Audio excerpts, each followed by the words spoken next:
उसमें तेज गति से चलाने के कारण ये होती है कि वो घटनाएं घटती है, वो स्वयं को जान से चले जाते हैं, इस दुनिया को छोड़ के चले जाते हैं, लेकिन वो अपने पीछे अपने परिवार को, अपने छोटे छोटे बच्चे बच्चियों को छोड़ के जाते हैं और इस हालत में छोड़ करके चले जाते हैं जो उनका परिवार बिखर जाता है।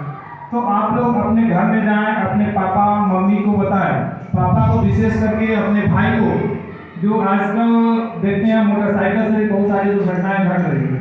और दुर्घटनाएं ही एक ऐसी चीज है जिसमें एक सेकंड में व्यक्ति की जीवन चली जाती है और एक सेकंड के कारण उसकी जिंदगी बच जाती है।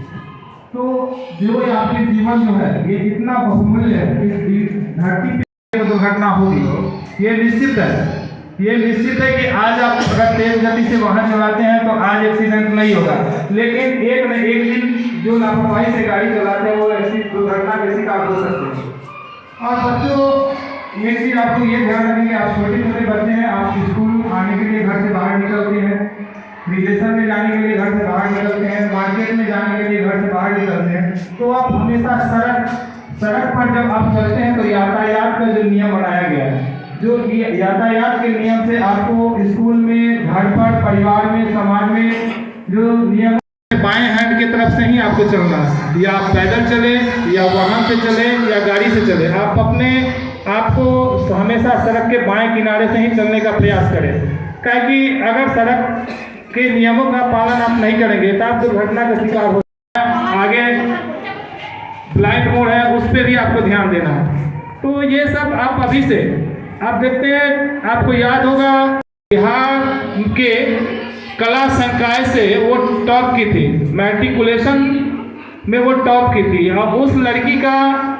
सड़क दुर्घटना में वो बाहर कहीं दिल्ली, हमें जहाँ तक याद आ रही है कि दिल्ली गई थी पढ़ने के लिए, उस सड़क दुर्घटना में उसकी डेथ हो गई। 18 साल 20 साल के बच्चे अगर सड़क दुर्घटना के शिकार होते हैं, उसको उतना बड़ा करने में उनके माता पिता को कितनी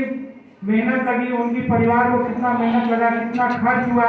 देश उसके लिए कितना उम्मीद रखता है कि ये बड़ा होकर के देश को कुछ देगा, देश के विकासशील विकसित होने में वो मदद करेगा। वो जाकर के 18 साल 20 साल होने के बाद वो सड़क दुर्घटना के शिकार होकर के और जीवन जीने के बजाय वो छोड़ करके चले जाते हैं। आप समझिए कि वो सदमा, वो एक ऐसे सदमा है जिसको बर्दाश्त करना किसी के बस की बात नहीं है। तो बच्चों, आप लोगों को आज ये प्रण लेना है, आप सभी बच्चों को ये परेशान है कि आखिर आप लोग कैसे जागरूक होंगे। जब तक बच्चे जागरूक नहीं होंगे, आप आज बच्चे हैं, कल आप देश का भविष्य है, आप लोग पे ही हम लोग जिस तरह आप लोग को आज आकर के बता रहे हैं, आप इन्हीं में से कुछ लोग जो यहाँ पर फिर आएंगे और अपने देश को, समाज को आगे सर्कल के अनुसार आगे लेकर के आप जाएंगे। तो आप लोग को ये प्रण लेना है कि जब भी आप सड़क पे जाएं, अपने भाई को, अपने पिताजी को या स्वयं, आजकल लड़कियां भी बहुत साइकिल से स्कूल जाती है, स्कूटी चलाती है, आप ध्यान रखेंगे 18 साल से पहले आप किसी भी परिस्थिति में आप गाड़ी न चलाएं। आप 18 साल से, अभी हम लोग देखते हैं वाहन चेक करते रहते हैं, तो नियम ये है कि 18 साल से कम उम्र के कोई भी व्यक्ति बगैर लाइसेंस के तो और लाइसेंस 18 साल से नीचे बनता ही नहीं है, तो बगैर लाइसेंस के तो गाड़ी किन्हीं को नहीं चलाना है, या 18 से ऊपर ही क्यों है, जब तक उनके पास चालक अनुज्ञप्ति नहीं है, ड्राइविंग लाइसेंस नहीं है, तो गाड़ी नहीं चला सकते हैं। तो उस समय आप ध्यान रखें कि अगर आपको हम लोग मना करते हैं, पुलिस जो भी सड़क पे खड़ी है वो आपके लिए है,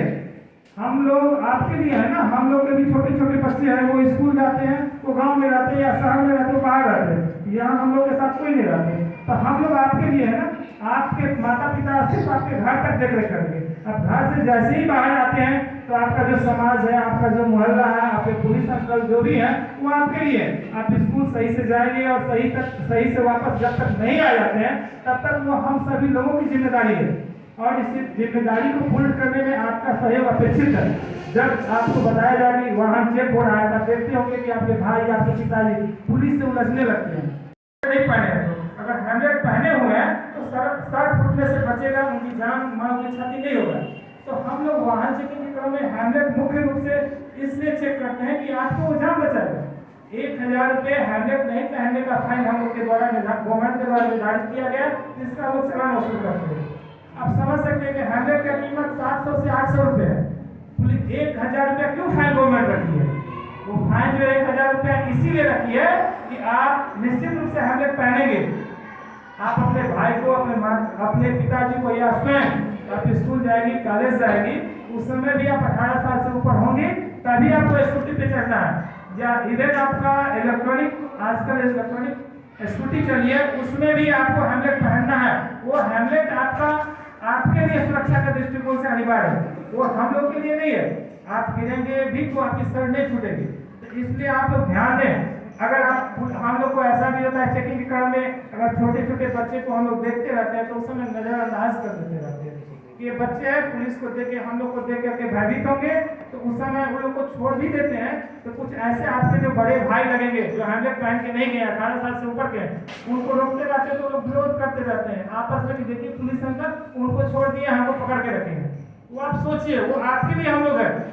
सड़क पे जो भी वाहन चेकिंग किया जाता है वो सिर्फ आपके लिए है कि आप अपने घर से बाहर आए हैं तो सुरक्षित आप घर कैसे पहुंचेंगे, ये आप निश्चित रूप से ध्यान दें। तो कभी भी आप बिना 18 साल से पहले आप गाड़ी नहीं चलाएंगे या प्रण लें, क्योंकि जो व्यक्ति यहाँ हमको वहां तक पहुंचना है, कोई भी लक्ष्य होता है वो बड़ा नहीं होता है।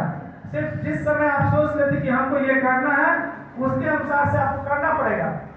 और शुरू से ही, अभी से ही आप अपने प्रण ले कि नहीं हमें, जब तक आप एक घर से बाहर निकलेंगे, स्कूल कॉलेज या जहां भी जाएंगे, बाजार जाएंगे, तो यातायात के नियम का निश्चित रूप से पालन करेंगे। क्योंकि यातायात के नियम के पालन नहीं करने के कारण आप कभी भी सड़क दुर्घटना के शिकार होंगे। आप सोच सकते हैं सड़क दुर्घटना के शिकार होने के बाद आपको चले जाएंगे, आपके माता पिता पे क्या उसका दुष्प्रभाव पड़ता है, क्या उनकी मानसिक पीड़ाएं होती है, उसका कह नहीं सकते हैं। पिछले वर्ष की एक घटना है, वैशाली जिला में एक पुलिस पदाधिकारी थे, वो ASP रैंक में पुलिस पदाधिकारी थे, उनके सिर्फ एक बच्चे थे, एक लड़के थे। वो छठ का समय था, खास करके होता है कि फेस्टिवल होता है, शादी विवाह मुंडन, ये सब जो घर में आपका जो कार्यक्रम होता है ना, उस समय लोग बहुत ज्यादा जोश में रहते हैं, बहुत ज्यादा उत्साह में रहते हैं। उनको उत्साह में रहने के कारण उनको पता ही नहीं चलता है, तो ये कुछ ऐसी घटनाएं घट जाती है वो झकझोर करके रख देती है। तो इसलिए हम लोग आप लोग से निवेदन करेंगे, रिक्वेस्ट करेंगे कि आप लोग अभी से ही पढ़ाई पढ़िए। आप सभी लोगों के पढ़ाई के पीछे मुख्य उद्देश्य क्या है कि आप समझे, अपने अधिकार को समझे, अपने कर्तव्य को समझे, जीवन किस तरह जीना है। ये कोई जरूरी नहीं कि हर व्यक्ति IPS और IAS नहीं बन सकते हैं बड़े पदाधिकारी। आपके देश को आगे बढ़ाने के लिए हर जगह, हर क्षेत्र में आगे आने की जरूरत है। आपकी जो आप जानते होंगे कि आपका देश मुख्य रूप से 4 चीजों से चलती है, कार्यपालिका, विधायिका, न्यायपालिका, और ये जो आपके प्रेस अंकल जो है ये गवर्नमेंट का 4th पार्ट है। अब समझिए जितना कार्यपालिका, व्यवस्थापिका और न्यायपालिका की भूमिकाएं हैं, उतना ही ये प्रेस बंधु हैं जो सरकार का 4th स्टेज है, उनका भी योगदान है। और ये लोग भी आज अपने सड़क पर ड्यूटी छोड़ करके आप लोगों के बीच आए हैं, आप लोगों को समझाने के लिए, बताने के लिए कि आप लोग भी इनको सहयोग करें। और जब तक ये चारों व्यक्ति को, चारों एजेंसियां को, जब तक आप सभी लोग सहयोग नहीं करेंगे तो हमारा ये जो देश है ये विकासशील जो है वो विकसित तभी होगा जब आप लोग पूर्ण रूप से मनोयोग से आप सहयोग करेंगे। लोगों को भी कुछ अच्छा लगेगा, हमारे बच्चे भी क्या अच्छा लगेगा, कितनी आगे बैठ जाए।